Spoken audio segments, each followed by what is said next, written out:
Bapak, Ibu, saudara-saudari, umat beriman sekalian yang terkasih dalam Kristus. Hari-hari ini umat Katolik di seluruh dunia akrab dengan dua kosakata penting. Pertama, Jubileum. Kosakata kedua adalah pintu suci atau Holy Door dalam bahasa Inggris, atau juga Porta Santa dalam bahasa Latin. Nah, pertanyaan kita saat ini adalah, apa itu Jubileum dan apa hubungannya dengan pintu suci? Saya ingin mengawali bincang-bincang kita dengan disclaimer berikut. Perayaan Jubileum yang mengacu pada kitab Imamat bab 25 sesungguhnya adalah perayaan khas Gereja Katolik. Disclaimer ini penting untuk memastikan bahwa meskipun komunitas Kristen bukan Katolik juga menerima kitab Imamat, tetapi tradisi merayakan tahun Jubileum hanya khas Gereja Katolik. Mari kita periksa kitab Imamat. Dalam Imamat bab 25 terdapat penjelasan tentang tahun Sabat sebagai tahun perhentian atau tahun istirahat yang terjadi setiap 7 tahun setelah masa 6 tahun menanam dan menuai. Apa kaitan Sabat dengan Jubileum?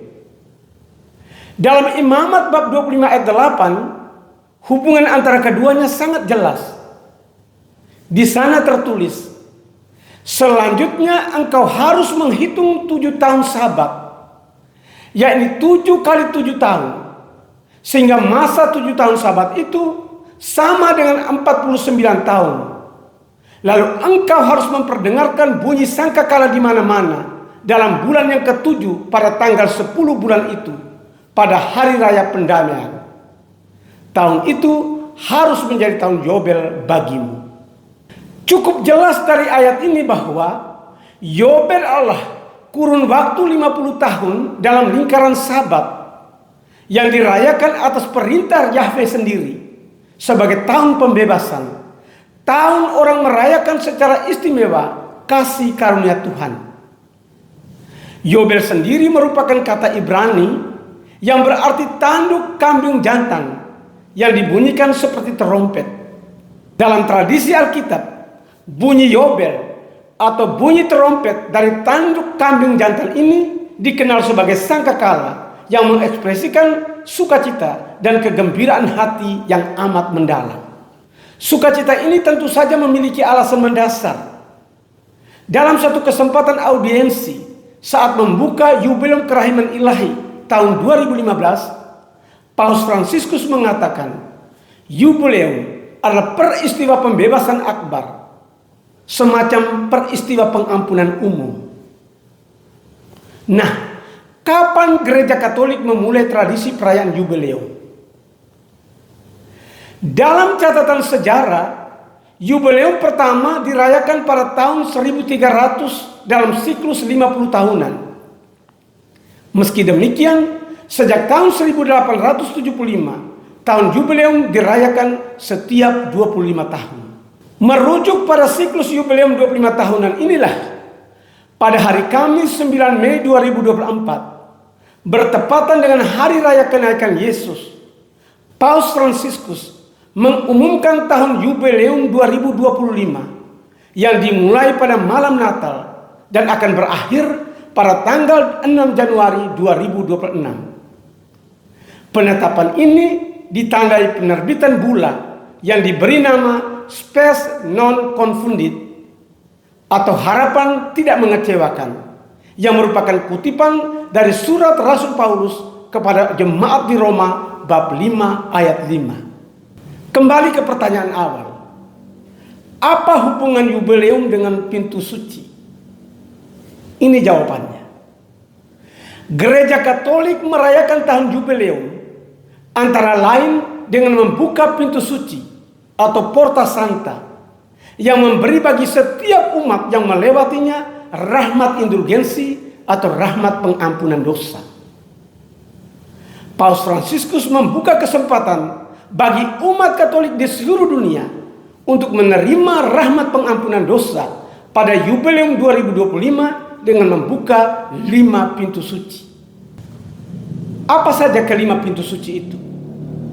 Pada malam Natal 24 Desember 2024, Paus Fransiskus telah membuka pintu suci Basilika Santo Petrus di Roma.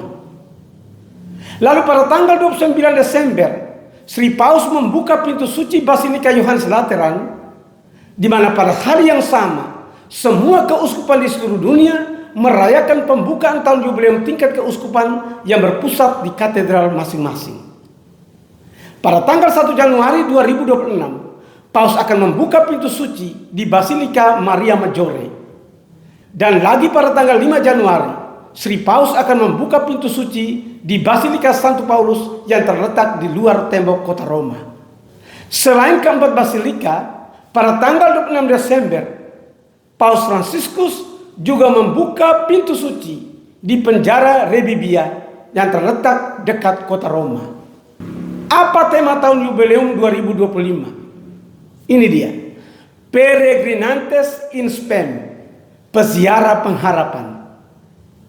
Paus Fransiskus melalui tema ini mengajak kita semua untuk kembali menemui Tuhan melalui anugerahnya yang tak terbatas dan selalu penuh kasih.